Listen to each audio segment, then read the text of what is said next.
Good morning everyone. Welcome to PW only IAS. दोस्तों, पिछले कई दिनों से हमने बातचीत करी है एफसीआरए के बारे में। अब आप लोग जानते हैं कि भारत के अंदर बहुत सारा फॉरेन फंड्स आता है। अब फॉरेन फंड्स का कई बार सही इस्तेमाल भी होता है, पर कई बार उसका इस्तेमाल मनी लॉन्ड्रिंग के लिए, एंटी नेशनल एक्टिविटीज़ के लिए एंड भारत के अगेंस्ट आवाज़ उठाने के लिए भी इस्तेमाल किया जा सकता है। तो कई सारी ऐसी एनजीओज बन जाती हैं जो एक्चुअल में खराब काम करती हैं rather than doing good work. ठीक है, बहुत सारी एनजीओज बहुत शानदार काम करती हैं, इसमें कोई डाउट नहीं है, बट कुछ एनजीओज भारत विरोधी चीज़ें भी यहाँ पे करती हैं। अब इसके लिए ज़रूरी ये बन जाता है कि भारत की सॉवरेनिटी इंटीग्रिटी को हम यहाँ पे प्रोटेक्ट करें, और उसके लिए इंश्योर ये करना होगा कि इस प्रकार की जो फॉरेन फंडिंग है ना, हम उसको यहाँ पे रोकें। हम यहाँ पे एनजीओज को हम यहाँ पे प्रॉपर ढंग से रेगुलेट करें। That becomes very very important. ठीक है, अब इसी वजह से सरकार एफसीआरए को जो रेगुलेशन है उसको यहाँ पे स्ट्रिक्ट बना रही है। एफसीआरए ऑलरेडी हमारे पास है 2010 एक्ट जो आपके पास देखने को मिलेगा, जिसके माध्यम से हम हर एक चीज़ को रेगुलेट करते हैं।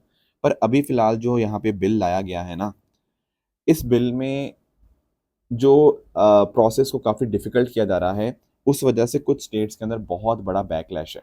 जैसे तमिलनाडु स्टेट के अंदर, मिजोरम के अंदर, और भी बहुत सारी स्टेट्स ऐसी हैं जो इसको यहाँ पे अपोज कर रही हैं, including many opposition parties.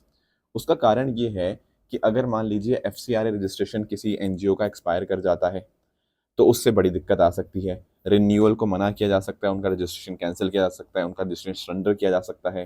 Plus at the same time यहाँ पर ना एफसीआरए बिल के अंतर्गत बात की गई है आपके रिलीजियस चीज़ों की भी। तो ऐसा बहुत सारे लोगों का अंदेशा है कि कहीं इससे जो चर्च होते हैं, एजुकेशन इंस्टीट्यूशंस होते हैं, सोशल वेलफेयर ऑर्गेनाइजेशंस हैं, एनजीओज हैं, इन सब के ऊपर बहुत बड़ा इम्पैक्ट आ सकता है, और जिससे रिलीजियस फ्रीडम, माइनॉरिटी राइट्स का जो क्वेश्चन है वो और ज़्यादा न्यूज़ में आ जाएगा। So that is why many of the states, many of the political parties are actually opposing this particular provision of FCRA changes. And इसी वजह से सरकार ने क्या डिसाइड किया है? सरकार ने ये डिसाइड किया है कि ये मुद्दा जो है ना, ये जेपीसी को हम रेफर करेंगे। What is JPC? Joint parliamentary committee. Joint parliamentary committee, देखो मीनिंग ही है जॉइंट। इसका मतलब ये है कि हमारे दोनों हाउसेस यानी कि लोकसभा और राज्यसभा, दोनों हाउसेस के मेंबर्स यहाँ पे होंगे। वो इस बिल को बहुत ही ज़्यादा डिटेल के अंदर अंडरस्टैंड करेंगे। अगर कई बार चाहेगा कि किसी को बुलाना है, किसी से किस स्टेक होल्डर्स को कंसल्ट करना है, वो सब चीज़ें भी की जा सकती हैं। तो पूरा डिटेल में इस बिल को स्टडी किया जाएगा। फिर जाके स्टडी करने के बाद यहाँ पर वापस पार्लियामेंट के सामने जो रिकमेंडेशंस हैं अपनी यहाँ पे रखी जाएंगी। अब देखो, पॉइंट ये समझना, जेपीसी रिकमेंडेशन देता है, बिल्कुल देता है, बट ये रिकमेंडेशंस बाइंडिंग नहीं होती। आगे जाके सरकार चाहे तो इनको माने, नहीं चाहे तो ना माने। ठीक है, तो ये बात आपको ध्यान में रखनी है रिगार्डिंग द एफसीआरए बिल। दोस्तों, डेट है आज की 12 अगस्त 2026 एंड आप सभी का स्वागत है आज के प्रीलिम बूस्टर न्यूज़ डिस्कशन में। स्टार्ट करने से पहले मैं आप सबको बता दूं कि इंडिपेंडेंस डे के जो ऑफर्स हैं वो यहाँ पे स्टार्ट हो गए हैं। एंड हमारे जितने भी बैचेज हैं, जैसे प्रहार 2027, संकल्प 2028 या सृजन प्री प्लस मेंस 2027, ये बहुत ही कम दाम के अंदर आपको यहाँ पे देखने को मिल जाएंगे। इसके साथ साथ अगर मैं बात करूँ हमारे ऑप्शनल बैचेस की, हमारे सी सेट बैचेस की, तो वो भी बहुत ही कम दाम के अंदर आपको देखने को मिल जाएंगे। तो आप इन इंडिपेंडेंस डे ऑफर्स का यहाँ पे इस्तेमाल कर सकते हैं। डिस्क्रिप्शन के अंदर सभी बैचेस का यहाँ पे जो लिंक है वो प्रोवाइड कर दिया गया है। चलिए स्टार्ट करते हैं। पहला टॉपिक जो आज हमें डिस्कस करना है वो है डिसकंटिन्यूइंग 100% प्योर फूड्स। देखो, कई बार ना आप लोगों ने एडवर्टीजमेंट्स देखी होंगी, उसमें एडवर्टीजमेंट में लिखा होता है this is 100% pure, this is 100% organic, this is 100% natural, this is 100% purity guaranteed. सुना होता है ना आप लोगों ने। अब क्वेश्चन यहाँ पे ये आता है कि सर ये लोग ऐसे क्लेम कैसे कर देते हैं 100% नेचुरल। जैसे फॉर एग्जांपल ना, आप बहुत सारे पैकेज्ड फूड आइटम्स आप खाते होंगे, उनमें भी लिखा होता है 100% नेचुरल। अब जरा सोचो, कैसे ये 100% नेचुरल हो सकता है? भाई ये देखो यार, जब भी कोई प्रोसेस्ड फूड है तो उसके अंदर उस वॉश करना, पेस्चराइज करना, फिल्टर करना, होमोजेनाइजेशन, पैकेजिंग, ये सारी चीज़ें जब आप कर रहे हो तो कहाँ वो 100% नेचुरल रहा, राइट? तो एक्चुअल में ना यहाँ पर FSSAI, food safety and standard authority of India ने बोल दिया है कि भाई इस प्रकार के जो लेबल्स होते हैं ना 100% प्योर, ये सारी चीज़ें आप यहाँ पर नहीं लगा सकते अपने अपने प्रोडक्ट्स के ऊपर। इससे कंज्यूमर्स मिसलीड हो सकते हैं। यहाँ पर एक्चुअली पॉइंट पता क्या है? हमारे पास एक एक्ट है food safety and standard act 2006। जिसके माध्यम से FSSAI एम्पावर करता है, और इसी के अंतर्गत आपको रेगुलेशंस देखने को मिल जाएंगे 2018 के। अब इसमें ना बोला ये गया है कि आप अपने जो दावे करते हैं खाने के रिगार्डिंग कि मेरा खाने में ये है, इतना प्रोटीन, इतना ये, वो बिल्कुल सही होने चाहिए, वो अनएम्बिगुअस नहीं होने चाहिए, मिसलीड नहीं करने चाहिए लोगों को, राइट। गलत इन्फॉर्मेशन नहीं आप यहाँ पे दे सकते। अब FSSAI ने ये बोला यार ये जो 100% वाली चीजें हैं, 100% प्योर, 100% नेचुरल, ये सब चीजें कहीं पर भी डिफाइंड नहीं है, बहुत ही ज्यादा एम्बिगुअस है, और लोगों को ऐसा लगता है कि एक्चुअली ये कंप्लीटली प्योर है, जबकि ऐसा होता नहीं है। तो इस वजह से FSSAI ने बोल दिया भाई ऐसा आप यहाँ पे नहीं लिख सकते अब के बाद, ठीक है ना, ताकि लोग यहाँ पे मिसलीड ना हो। अच्छा, इसके अलावा ना हमारे पास एक एक्ट भी है, कोपरा एक्ट, कंज्यूमर प्रोटेक्शन एक्ट। ये भी यहाँ पे बोलता है कि अगर कोई मिसलीडिंग एडवर्टीजमेंट है, अनफेयर ट्रेड प्रैक्टिसेस है, वहाँ हम जो हमारे ग्राहक हैं उनको हम यहाँ पे बचाएंगे। कई बार ना ग्राहकों के साथ धोखा होता है, उसके लिए एक्ट आपको देखने को मिल जाएगा। तो इस प्रकार से यहाँ पर इस प्रकार की जो मिसलीडिंग मार्केटिंग क्लेम्स थे अब यहाँ पे नहीं चलेंगे। और एक्चुअली एक यहाँ पे वर्ड है, दैट इज हेल्थ वॉशिंग। देखो आजकल ना लोगों को बेवकूफ़ बनाने का एक और तरीका हमारी इन बड़ी बड़ी कंपनीज ने निकाल लिया है। वो ये होता है कि आपको दिखाया जाता है कि देखो भाई हमारा प्रोडक्ट कितना बढ़िया है, हमारा प्रोडक्ट ऑर्गेनिक है, हमारा प्रोडक्ट में प्रोटीन्स हैं, हमारे प्रोडक्ट के अंदर आपके इतने हेल्थ बेनिफिट्स हैं। भाई ये बड़े बड़े ना क्लेम कर देते हैं। अब आप लोग भी वो सोचोगे कि यार मुझे अपने बच्चे को खाना खिलाना है, तो मैं ऐसा खाना खिलाती हूँ या खिलाता हूँ जिसमें चीनी ना हो, जिसमें मैदा ना हो, है ना, जो पूरी तरह से आटे से बना हो या फिर बहुत ज़्यादा सेहतमंद हो। अब क्लेम तो उन्होंने कर दिया, है ना, अपने एडवर्टीजमेंट में क्लेम कर दिया, जबकि होता है नहीं वो एक्चुअल में। जैसे हमने कई बार एक वर्ड पढ़ा ना, ग्रीन वॉशिंग। ग्रीन वॉशिंग पता क्या होता था? ग्रीन वॉशिंग का मतलब था कि प्रोडक्ट को दिखाओगे एनवायरमेंट फ्रेंडली, जबकि है नहीं प्रोडक्ट एनवायरमेंट फ्रेंडली। उसी तरह से कंसेप्ट आता है हेल्थ वॉशिंग का, प्रोडक्ट है नहीं हेल्थ के लिए अच्छा, पर मार्केटिंग ऐसी की जाती है कि भाई ये खरीद लिया तो आपके बच्चे की सेहत बहुत बढ़िया। ये दिक्कत है, ठीक है। तो इसीलिए यहाँ पे FSSAI ने यहाँ पे एक्शन लिया है, और इससे फायदा ये होगा कि ट्रांसपेरेंसी बढ़ेगी और लोगों की हेल्थ अब बेहतर होगी। अब अपनी मर्जी से वो सही डिसीजन यहाँ पे ले पाएंगे, इस प्रकार की मार्केटिंग प्रैक्टिस बेसिस के ऊपर डिसीजन नहीं लेंगे। आगे आते हैं दोस्तों, अगला टॉपिक है इंडियन पीकॉक एट UNOG। देखो यूनाइटेड नेशन का ना एक ऑफिस है जिनेवा स्विट्जरलैंड के अंदर, राइट। भारत ने क्या किया है, यूनाइटेड नेशन ऑफिस को 5 इंडियन पीकॉक जो हैं वो यहाँ पर गिफ्ट किए हैं। ऐसा पहली बार हमने डोनेट नहीं किया, हमने 1981 के अंदर भी यहाँ पे 5 पीकॉक जो है डोनेट किए थे। अब दूसरी बार 2026 के अंदर हमने ये डोनेशन किया है। अब ये जो 5 हमने पीकॉक गिफ्ट किए हैं, इसमें 4 आपके ब्लू पीफुल है और एक आपको मेल वाइट फेदर्ड आपको देखने को मिल जाएगा पीकॉक। अब ऐसा क्यों किया? देखो क्योंकि आपने यूनाइटेड नेशन का आपने कलर देखा होगा, उसमें ब्लू एंड व्हाइट कलर आते हैं, तो हमने ब्लू एंड व्हाइट फीदर जो आपका पीकॉक है उसको गिफ्ट कर दिया है, ताकि वो UN के रंग के साथ ही यहाँ पे मैच करे। अब थोड़ा सा हम यहाँ पे इंडियन पीकॉक के बारे में पढ़ लेते हैं। देखो आप सबको पता है कि जब हम बात करते हैं ना नेशनल बर्ड की, तो हमारा नेशनल बर्ड कोई और नहीं, वो पीकॉक ही है। तो पीकॉक की अगर हम बात करें, इसको कॉमन पीफोल के नाम से भी हम जहाँ पे जानते हैं, ठीक है। इसमें ना आपको फेदर्स बहुत ही शानदार देखने को मिल जाएंगे, और इसकी कल्चरल सिग्निफिकेंस भी बहुत ज़्यादा है। एक्चुअली आप सब लोग जानते होंगे कार्तिक भगवान के बारे में, आप सब लोगों ने आपने पूजा भी आप करते होंगे, तो कार्तिक भगवान का जो वाहन है वो दरअसल में पीकॉक ही है। और जब हम बात करते हैं भगवान कृष्ण की, तो भगवान कृष्ण जी के आपने सर के ऊपर आपने यहाँ पे जो पीकॉक फेदर आपने यहाँ देखा होगा, तो उन्होंने वो वियर करते हैं इस पीकॉक फेदर को। तो डेफिनेटली हमारा कल्चरल लिंकेज भी है। बाकी जब हम अपने टेक्सटाइल्स वगैरह यहाँ पे बनाते हैं, जो यहाँ पे डेकोरेशन वगैरह के लिए यहाँ पर अपनी पेंटिंग्स के अंदर, वहाँ पर भी पीकॉक फेदर्स का यहाँ पे इस्तेमाल होता है, ठीक है। पीकॉक्स की अगर हम बात करें तो देश भर के अलग अलग हिस्सों में देखने को मिल जाएंगे, बट ज़्यादातर आपको dry deciduous forest, grassland, orchards और कल्टिवेटेड एरियाज के अंदर आपको देखने को मिलते हैं। ये ओमनीवोरस होते हैं, यानी कि ये फ्रूट्स या प्लांट्स वगैरह को भी खाते हैं, और आपके एनिमल्स वगैरह को भी यहाँ पे, छोटे छोटे रेप्टाइल्स को भी यहाँ पे कंज्यूम करते हैं। भारतीय सब कॉन्टिनेंट में ये नेटिव है, एंड इंडिया के अलग अलग हिस्सों में और साउथ एशिया के अलग अलग हिस्सों में यहाँ पे देखने को मिल जाता है। अब पॉइंट पता क्या है, यहाँ पर आपको नोटिस करना कि जो मेल है ना, वो मेल पीकॉक देखने में ज्यादा अट्रैक्टिव होता है। फीमेल पीकॉक कंपैरेटिवली डल यहाँ पे आपको देखने को मिल जाएंगे। मेल की यहाँ पे आपके आई स्पॉट्स भी देखने को मिल जाएंगे। इनफैक्ट ना ये जो अलग से हमने एक वाइट फेदर जो कि बहुत ही रेयर होता है, वो मेल जो हमने गिफ्ट किया यूनाइटेड नेशन को, वो भी एक मेल ही था, ठीक है। तो मेल यहाँ पे बहुत ज़्यादा शानदार देखने को मिलता है जो पीकॉक होता है।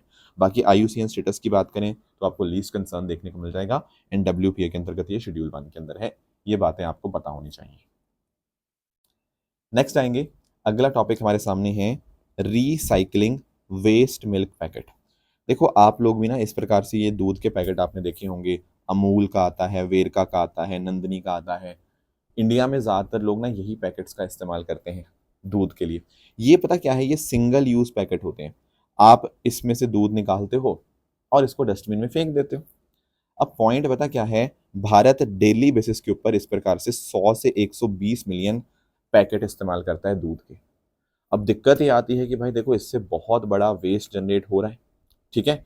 और एक्चुअली दिक्कत पता क्या आती है, जैसे कई बार ना आपने नोटिस किया होगा, एक आते हैं आपके दूध के टेट्रा पैक्स वगैरह, वो भी कूड़े में ही जाते हैं, ये भी कूड़े में ही जाते हैं। पर फर्क पता क्या है, जब भी कोई कूड़ा उठाने वाले आते हैं, जो रद्दी वाले आते हैं, उनको ना इस प्रकार के टेट्रा पैक्स में इंटरेस्टिंग इंटरेस्टिंग होते हैं, वो उनमें उनको उठा लेते हैं। पर ये वाले जो आपके होते हैं ना इस प्रकार के पैकेट्स, इनको नहीं उठाते। सवाल आता है ऐसा क्यों। एक्चुअली पता क्या है, इन सब चीज़ों की रिसाइकलिंग वगैरह करना, इन सब से कुछ पैसा जनरेट करना आसान रहता है। पर ये जो आपके इस प्रकार से सिंगल यूज़ वाले पैकेट्स होते हैं ना, इनमें दिक्कत आती है। क्यों दिक्कत आती है, देखो पॉइंट पता क्या है, अगर आपने इसमें पैकेट देखा होगा ना, ये वाला कोई भी देख लो, नंदनी का, अमूल का, तो यहाँ पर ना इस पैकेट में एक इनर लेयर लगाई जाती है। क्यों लगाई जाती है, देखो इस पैकेट के ऊपर धूप पड़ेगी, इस पैकेट के ऊपर यूवी लाइट आप आएगी, अब उससे ये दूध खराब हो सकता है। तो दूध खराब ना हो उसके लिए यहाँ पर ये एक लेयर लगा देते हैं, जिस वजह से जल्दी दूध खराब नहीं होता, ठीक है। तो फायदा तो इसका हुआ, पर दिक्कत पता क्या होगी, दिक्कत आ गई रिसाइकलिंग के अंदर। क्योंकि अब आपने यहाँ पर एक एडिशनल लेयर लगा दी है, तो रिसाइकलिंग के अंदर यहाँ पे परेशानी होगी। तो ये परेशानी से बचने के लिए क्या हुआ है, हमारे रिसर्चर्स जो हैं आईआईएससी बैंगलोर के, Indian institute of science Bangalore के, उन्होंने एक तरीका डेवलप किया है जिसके माध्यम से इस प्रकार के मिल्क पैकेट्स को भी हम यहाँ पे आगे और अन्य चीज़ों के अंदर इस्तेमाल कर पाएंगे। अब सवाल आता है कि मतलब क्या टेक्नोलॉजी अडॉप्ट करी है, क्या फ़ायदा होगा, कैसे ये सारा काम करेगा। देखो पॉइंट पता क्या है, इस प्रकार के जो पैकेट्स हमारे सामने आ जाएंगे ना, अब उनको ना एक सॉल्वेंट के अंदर यहाँ पे डाला जाएगा। उस सॉल्वेंट के ट्रीटमेंट के माध्यम से अलग अलग जो लेयर्स होंगी, उनको हम सिलेक्टिवली अलग अलग ओपन करेंगे। अलग अलग जब ओपन कर दिया तो उस केस में क्या होगा, इंडिविजुअल जो मटेरियल है हम उनको रिकवर कर पाएंगे, और जो रिकवरी हमारी हुई उन रिकवरी से हम यहाँ पे इस्तेमाल करेंगे यूजफुल प्रोडक्ट बनाने के अंदर। समझे, तो बेसिकली जो कंसेप्ट आता है ना आपका वेस्ट टू वेल्थ का, वो हम यहाँ पे कर रहे हैं। तो होगा पता क्या, जो भी इन मिल्क पैकेट से पॉलीएथाइलिन निकलेगा, ठीक है, उसको रिसाइकल्ड पॉलीप्रोपाइलिन से आप कंबाइन करेंगे, राइट। आगे जाके उनके विट्रीमर्स, ठीक है, स्पेशल मॉलिक्यूल्स का इस्तेमाल होगा। तो जो रिजल्टिंग मटेरियल निकल के आया ना, वो हमारा आउटडोर इस्तेमाल में हो सकता है, जैसे फॉर एग्जांपल फर्नीचर के अंदर इस्तेमाल हो सकता है, बेंच बनाने के अंदर, 3D प्रिंटेड पोडियम्स के अंदर हम इस्तेमाल कर सकते हैं, इवन घरों के कंस्ट्रक्शन के अंदर भी यहाँ पे हम इसका इस्तेमाल कर पाएंगे। ये सारे बेनिफिट्स आपको देखने को मिल जाएंगे। अब ऐसा बताया जा रहा है कि इससे कंस्ट्रक्शन काफ़ी तेज़ी से होगी, ठीक है, लंबे लंबे टाइम तक जो बिल्डिंग मटेरियल्स होंगे वो चल पाएंगे, ड्यूरेबिलिटी उनकी यहाँ पे बढ़ेगी, वाटर का इस्तेमाल कम होगा, क्योंकि जब आप घर वगैरह बनाते हो ना उसमें पानी का इस्तेमाल होता है। पर अगर आपने ये जो रिसाइकल्ड आपने चीज़ें बनाई होंगी तो पानी का इस्तेमाल भी कंपैरेटिवली कम हो जाएगा, और वेस्ट को भी हम यहाँ पे वेल्थ के अंदर यहाँ पे जनरेट कर पाएंगे, वेस्ट को यूटिलाइज कर पाएंगे। एक्चुअली जो टेक्नोलॉजी है ना, इसमें एक इंटरेस्टिंग टेक्नोलॉजी का इस्तेमाल हुआ है जिसको हम लोग SALSO के नाम से जानते हैं, solvent assisted layer selective opening, ठीक है ना। तो इससे लेयर बाय लेयर हम इसको ओपन करेंगे एंड उसका फिर यहाँ पे इस्तेमाल करेंगे। ये तो सालसो टेक्निक आपको यहाँ पे देखने को मिल जाएगी। तो वेस्ट को भी हम यहाँ पे सही ढंग से उसका इस्तेमाल करने की यहाँ पे कोशिश कर रहे हैं। That is regarding recycling waste milk packets. आगे आते हैं दोस्तों, अगला टॉपिक हमारे सामने है फ्यूजिटिव इकोनॉमिक ऑफेंडर। क्या होता है फ्यूजिटिव इकोनॉमिक ऑफेंडर? देखो जब हम बात करते हैं ना फ्यूजिटिव इकोनॉमिक ऑफेंडर की, इसका मीनिंग होता है भगौड़ा। कुछ लोग ऐसे होते हैं जो देश में से कुछ क्राइम करके या देश का कुछ पैसा लेकर देश से बाहर भाग जाते हैं और भारत वापस आने का कोशिश करते हैं कि भारत वापस ना आए, राइट। उनको बोलते हैं फ्यूजिटिव इकोनॉमिक ऑफेंडर। हमने इसके लिए ना एक एक्ट पास किया था, फ्यूजिटिव इकोनॉमिक ऑफेंडर एक्ट 2018। ये बोलता है कि भगौड़ा हम उनको घोषित कर सकते हैं जिन्होंने कम से कम 100 करोड़ का, यहाँ पे कम से कम 100 करोड़ का ऑफेंस किया हो, plus at the same time Bharat को छोड़ के चला गया हो ताकि उसको क्रिमिनल प्रोसिक्यूशन ना हो और वापस आने से वो मना कर रहा हो। अब पॉइंट पता क्या है, ये 2018 में आप समझना कि एक्ट क्यों लाया गया, उसका सिंपल कारण ये था कि 2018 से पीछे ना बहुत सारे केसेस ऐसे आ रहे थे और सरकार बहुत हाई प्रेशर के अंदर थी। चाहे वो विजय माल्या का केस हो, चाहे नीरव मोदी का केस हो, चाहे मेहुल चौकसी का केस हो, बैक टू बैक लोग हमारे देश को छोड़ के भाग रहे थे और बहुत सारा घपला यहाँ पे करके जा रहे थे। इनफैक्ट ना, जो पहला इंसान जिसको फ्यूजिटिव इकोनॉमिक ऑफेंडर घोषित किया गया भारत के अंदर, वो दरअसल में विजय माल्या ही था। राइट। अब पॉइंट पता क्या है, अब ये एक्ट तो आ गया 2018 के अंदर और 5 जनवरी 2019 को पहली बार विजय माल्या को यहाँ पे फ्यूजिटिव इकोनॉमिक ऑफेंडर डिक्लेयर किया गया। अब इस एक्ट को चलते चलते कुछ 8 साल हो गए हैं। इन 8 साल के अंदर हम लोगों ने 274 भगौड़ों को वापस लेकर आए हैं इंडिया में। समझे मेरी बात को? तो ये डेटा अभी सरकार ने दिया, so that is why it becomes important. तो देख लेते हैं हमारे पास क्या क्या ऑप्शन होते हैं। एक तो मैंने बता दिया ये जो एक्ट हमने बनाया, उसके अलावा यूएपीए भी है हमारे पास, अनलॉफुल एक्टिविटीज प्रिवेंशन एक्ट। अब पॉइंट पता क्या होता था, पहले पहले ना हम एक ऑर्गेनाइजेशन को टेररिस्ट डिक्लेयर कर सकते थे पर एक इंसान को टेररिस्ट डिक्लेयर नहीं कर पा रहे थे। बट यहाँ पर हमने बोला कि ऐसा नहीं है, क्योंकि देखो लोन वुल्फ अटैक्स वगैरह बहुत ज़्यादा होने लग गए थे, तो हमने इंडिविजुअल टेररिस्ट के अगेंस्ट भी हम यहाँ पे उनके अगेंस्ट भी एक्शन कर पाएँ। ठीक है, हैंडलर्स, फंडिंग नेटवर्क, सबको यहाँ पे देख पाएँ, तो उसके लिए ये भी हमारे पास है। फिर भारतीय नागरिक सुरक्षा संहिता का सेक्शन 355 356 है, जो बात करता है ट्रायल इन एब्सेंशिया की, यानी कि अगर सामने वाला बंदा आपके सामने है भी नहीं तब भी उसके अगेंस्ट जुडिशियल प्रोसीडिंग जो है वो स्टार्ट करी जा सकती हैं। मतलब सामने वाला जो क्राइम किया हुआ है उसको फिजिकली प्रेजेंट होने की जरूरत नहीं है, अगर उसने कोई क्राइम किया है तो हम उसके अगेंस्ट बिल्कुल जुडिशियल प्रोसीडिंग यहाँ पे स्टार्ट कर सकते हैं, क्योंकि वो बंदा तो देश से बाहर भाग के चला जा चुका है। राइट। बाकी इसके अलावा हमने भारत पोल बनाया है। ठीक है, आप लोग जानते होंगे इंटरपोल के बारे में, एंड आई एम श्योर आप सब लोगों ने पढ़ा भी होगा कि भारत की तरफ से इंटरपोल के साथ कौन कोऑर्डिनेट करता है, वो है सीबीआई। ठीक है, तो सीबीआई ने ही एक पोर्टल बना दिया भारत पोल के नाम से, जिसके माध्यम से हमारी देश की जो लॉ इन्फोर्समेंट एजेंसीज हैं वो इंटरपोल ग्लोबल नेटवर्क के साथ कनेक्टेड हैं। अब इस माध्यम से इस प्रकार के भगौड़ों को कनेक्ट करने के लिए या उनको पकड़ने के लिए हम जल्दी से जल्दी यहाँ पे काम कर सकते हैं। फिर हमारे पास ऑपरेशन त्रिशूल हमने स्टार्ट किया 2023 के अंदर सीबीआई ने। यहाँ पर हमारी ministry of home affairs, ministry of external affairs, Interpol, foreign law enforcement agency, ये सब मिलकर काम करती हैं, ताकि जो लोग देश छोड़ के भाग जाते हैं उनको हम पकड़ने के अंदर आपस में मिलजुल कर काम कर पाएं। तो ये कुछ बातें थी जो आपको फ्यूजिटिव क्रिमिनल्स के बारे में पता होनी चाहिए। नेक्स्ट आते हैं। देखो एक्चुअली पता क्या हुआ था, सैटरडे ना सेशन हो नहीं पाया था, मैं था नहीं, और हमारे जो दूसरे फैकल्टी थे मैंने उनको काम दिया था, बट लास्ट मोमेंट पे उनको भी कुछ काम आ गया, तो उस दिन हो नहीं पाया। पर कुछ टॉपिक्स ऐसे थे जो उस दिन कवर होने थे और वो कवर नहीं हो पाए, तो मैं उनको आने वाले सेशन में पिक करता रहूँगा, जैसे आज भी। ठीक है, जैसे फॉर एग्जाम्पल एक इम्पॉर्टेंट घटना की एनिवर्सरी थी और वो थी quit India movement and Kakori train action. पहले क्विट इंडिया मूवमेंट को मैं थोड़ा आपको डिस्कस करता हूँ। देखो क्विट इंडिया मूवमेंट को ना हम लोग अगस्त क्रांति के नाम से भी यहाँ पे जानते हैं, अगस्त रेवोल्यूशन के नाम से। उसका सिंपल कारण ये है कि जो भारत छोड़ो आंदोलन था ना, वो 8 अगस्त 1942 को हुआ था महात्मा गांधी जी की लीडरशिप के अंतर्गत। एंड यहाँ पर Bombay session of all India Congress committee के अंदर इसको यहाँ पे लॉन्च किया गया था, और यही बोला गया था कि अब बहुत हो गया, अब जो ये जो ब्रिटिशर्स हैं इनको भारत यहाँ पे छोड़ना पड़ेगा। और गांधी जी ने जो बहुत ही फेमस स्लोगन था करो या मरो का, डू और डाई का, वो दरअसल में यहीं पर दिया गया था। राइट। अब देखो इसका मेजर कारण पता क्या था, इसका मेजर कारण था फेलियर ऑफ क्रिप्स मिशन। देखो कारण बहुत सारे थे बट इमीडिएट रीजन क्या था, the failure of Cripps mission. Cripps mission आया, हमें लगा कि कुछ अच्छा सोल्यूशन यहाँ पे देके जाएगा, पर उन्होंने बिल्कुल ही यहाँ पे एक बहुत ही खराब सोल्यूशन यहाँ पे दिया, एक पोस्ट डेटेड चेक एक तरह से यहाँ पे आपको देखने को मिला। तो जब ये सब चीज़ें नहीं हो पाई तो हमने सोचा कि नहीं, अब बहुत हो गया, ब्रिटिशर्स हमारे लिए कुछ नहीं करना चाहते, और इसीलिए हमने यहाँ पर क्विट इंडिया मूवमेंट को यहाँ पे स्टार्ट किया। तो बहुत सारे अलग अलग एरियाज के अंदर स्ट्राइक्स हुई, प्रोटेस्ट हुई, अंडरग्राउंड एक्टिविटीज़। उषा मेहता के बारे में आप लोगों ने सुना होगा, जो अंडरग्राउंड रेडियो सिस्टम भी यहाँ पे चलता था, पैरेलल गवर्नमेंट्स भी अलग अलग पार्ट्स के अंदर यहाँ पे थी। ठीक है, आप लोग बताना मुझे कौन कौन से एरियाज के अंदर थी parallel governments. Right. But Britishers ने यहाँ पे गांधी जी को अरेस्ट कर लिया, जवाहरलाल नेहरू जी को, सरदार वल्लभ भाई पटेल जी को, मौलाना अबुल कलाम आज़ाद जी को यहाँ पे अरेस्ट कर लिया। तो इस प्रकार से मेजर लीडर्स को यहाँ पे अरेस्ट कर लिया। सरकार ने बहुत ज़्यादा यहाँ पे मूवमेंट को दबाया, पर फिर भी एक बात हमें यहाँ पे समझ आ गई थी कि अब ब्रिटिशर्स बहुत लंबे समय तक भारत के अंदर टिक नहीं पाएंगे, ये बात क्लियर थी। तो ये घटना कब की है, ये पूरी घटना है 1942 की। ठीक है, 8 अगस्त की।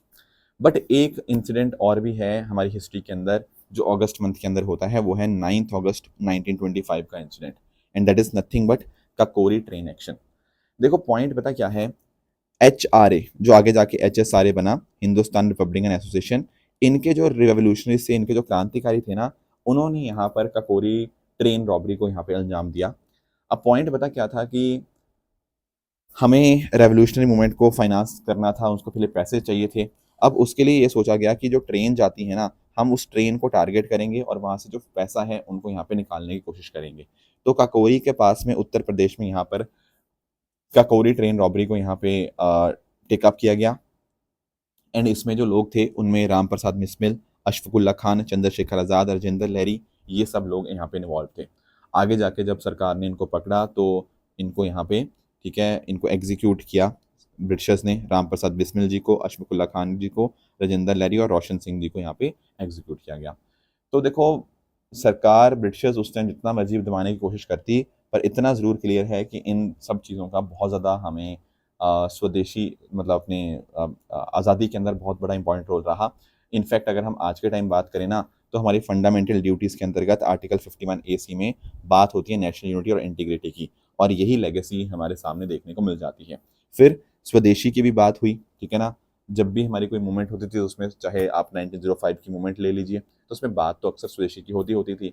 तो आत्मनिर्भर भारत के साथ भी आज हम यहाँ पे जो लिंक करते हैं, इसकी स्टार्टिंग शायद आज से 150 साल पहले ही हो चुकी थी।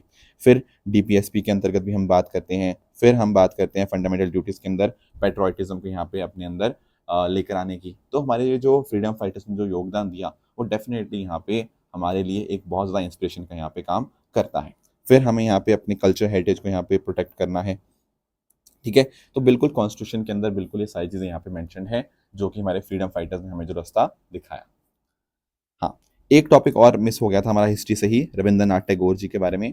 दरअसल में रविंद्रनाथ टैगोर जी की डेथ हुई 7 अगस्त 1941 को, एंड इनकी डेथ एनिवर्सरी के ऊपर इनको यहाँ पे याद किया गया। तो इनके बारे में भी थोड़ा पढ़ लेते हैं, क्वेश्चन ऑलरेडी इनके बारे में आ चुके हैं, आगे भी आ सकते हैं। देखो, रविंद्रनाथ टैगोर जी की जब हम बात करें ना, तो इनको बार्ड ऑफ बंगाल के भी नाम से जानते हैं। बार्ड का मतलब बेसिकली पोइट होता है, ठीक है ना। तो बहुत ही फेमस यहाँ पे बंगाली पोइट थे, आर्टिस्ट थे, जिन्होंने बंगाल रेनेसां को यहाँ पे लीड किया। अब इनका जो आइडिया था ना, वो आइडिया था यूनिवर्सल ह्यूमनिज्म का। अब यूनिवर्सल ह्यूमनिज्म का अर्थ ये होता है कि आप धर्मों से, रेस से, क्लास से ऊपर उठ के पूरी दुनिया को, सभी ह्यूमंस को एक ग्लोबल फैमिली का पार्ट यहाँ पे मानते हैं, ठीक है। सबकी डिग्निटी यहाँ पे इंपॉर्टेंट होती है, सबका इक्वल वर्थ होता है, सबके बीच में एक शेयर्ड बॉन्ड होना चाहिए, ठीक है ना। तो ये इनका यहाँ पे व्यू था, एंड इसी व्यू ने इनकी एजुकेशन, लिटरेचर और पॉलिटिक्स के अंदर भी जो आइडियाज थे उनको शेप अप किया। अब इनके कॉन्ट्रीब्यूशन की अगर हम बात करें, तो देखो, पहली बात तो इनके जो पोइट्री कलेक्शन है गीतांजलि, उसके लिए इनको यहाँ पे नोबेल प्राइज मिला 1913 के अंदर। और नोबेल प्राइज लिटरेचर के अंदर पाने वाले ये पहले नॉन यूरोपियन थे। ये बहुत इंपॉर्टेंट पॉइंट आपको देखने को मिलेगा। इन्होंने 2 देशों के नेशनल एंथम कंपोज किए, एक तो भारत का ही नेशनल एंथम जनगण मन, ठीक है, जो कि हमने 1950 में अडॉप्ट किया, और बांग्लादेश का नेशनल एंथम जिसको 1971 में अडॉप्ट किया, वो दरअसल में इन्होंने 1905 में ही अमार सुनार बांग्ला के नाम से यहाँ पे इन्होंने लिखा था। इनके कुछ इंपॉर्टेंट वर्क्स की बात करें तो उसमें गोरा, ठीक है, घर बाहर, ठीक है, the home and the world जिसको हम बोलते हैं, चोखर बाली, ठीक है। और उसके अलावा कुछ पोइट्री प्लेस की बात करें तो रक्ता करबी, विसर्जन, मुक्ताधारा, सोनार तारी, बालका, और शॉर्ट फिक्शन भी एक गल्पगुच्चा, ठीक है। तो इस प्रकार से इंपॉर्टेंट इनके लिटरेरी ये कॉन्ट्रीब्यूशंस थे। अक्सर यूपीएससी ऐसे क्वेश्चन पूछ लेता है। फिर इन्होंने एक ना विश्व भारती यूनिवर्सिटी को भी यहाँ पे फाउंड किया, जिसको हम शांति निकेतन के नाम से यहाँ पे जानते हैं। अब इसमें इंडियन नॉलेज भी और वर्ल्ड नॉलेज यहाँ पे दी जाती थी। 1921 के अंदर इसको स्टैब्लिश किया गया, और 2023 के अंदर इसी शांति निकेतन को यूनेस्को वर्ल्ड हेरिटेज साइट का भी यहाँ पे दर्जा मिला। सो दैट इज़ वाई ये सब इनके कॉन्ट्रीब्यूशन इंपॉर्टेंट रहे। एंड इवन फ्रीडम मूवमेंट के अंदर भी, जैसे 1905 की स्वदेशी मूवमेंट थी या एंटी पार्टीशन मूवमेंट थी, तो उसके अंदर इन्होंने यहाँ पे जो बंगाल पार्टीशन किया गया लॉर्ड कर्जन के द्वारा, उसको यहाँ पे इन्होंने अपना अपोज किया। इन्होंने कहा कि नहीं यार, देखो, मतलब सब लोग साथ में मिलकर रहने चाहिए, ये बंगाल का विभाजन यहाँ पे सही नहीं है। इनफैक्ट ना यहाँ पे इन्होंने बहुत सारे गीत भी यहाँ पे लिखे, जैसे बांग्लार माटी बांग्लार जोल, ठीक है। इसके साथ साथ जो रक्षाबंधन का त्यौहार था, इन्होंने उसको पॉपुलराइज किया। हिंदुओं ने मुस्लिम्स के, और मुस्लिम्स ने हिंदुओं के जो कलाई के ऊपर यहाँ पे राखी बांधी, ठीक है, एक तरह से कि हम एक हैं। साथ ही साथ 1919 में जब जलियांवाला बाग का हत्याकांड हुआ, तो उसके बाद इन्होंने अपने नाइटहुड को यहाँ पे रेनंसिएट कर दिया as a mark of protest, right. तो इस प्रकार से आप नोटिस कर पाओगे, इनको हम गुरुदेव के नाम से यहाँ पे बुलाते हैं, और गुरुदेव जो टाइटल था ना, दरअसल में गांधी जी ने यहाँ पे इनको दिया था, इनके इतनी ज़्यादा कॉन्ट्रीब्यूशन की वजह से। तो ये सारी चीज़ें थी रविंद्रनाथ टैगोर जी के बारे में। अब रही बात ट्रू एंड फॉल्स स्टेटमेंट की, यहाँ आपके सामने कुछ स्टेटमेंट्स हैं, इनको आप पढ़िएगा, बताइएगा इनमें से कौन सा सही है, कौन सा गलत है। साथ ही साथ दोस्तों, जो कल मैंने आपको होमवर्क दिया था, एक था बैंक इन अ बॉक्स इनिशिएटिव। अब मैंने आपको बताया था कि यहाँ पर अर्बन कोऑपरेटिव बैंक्स की हम यहाँ पे मदद कर रहे हैं, पर यहाँ पर ना जो प्लेटफॉर्म बनाया गया है वो इंडिविजुअल नहीं होगा, बल्कि वो एक सेंट्रलाइज प्लेटफॉर्म यहाँ पे होगा, जिसके माध्यम से अलग अलग प्रकार की सर्विसेज या जो बेनिफिट्स हैं, साइबर सिक्योरिटी वाली टेक्नोलॉजी है, वो यहाँ पर अर्बन कोऑपरेटिव बैंक्स को मिल पाएगी। तो ये इंडिविजुअल नहीं, ये सेंट्रलाइज आपका होगा, इंडिपेंडेंटली कुछ नहीं है। एम्बोसली नेशनल पार्क की बात करें तो देखो, इंडिया में नहीं है, ये कीनिया के अंदर है। मैंने बताया था ना, कीनिया के अंदर, बिल्कुल तंजानिया बॉर्डर के पास में ये लोकेटेड है, तो that is why this is also incorrect. बाकी रही बात एवरेस्ट की, तो बिल्कुल भारत का पहला privately built fully integrated full flow stage combustion rocket engine है, so that is a correct statement. तो ये सारी बातें आज हमें डिस्कस करनी थी। इस तरह से आप सब लोग अपने एंड पे हार्ड वर्क करते रहिए।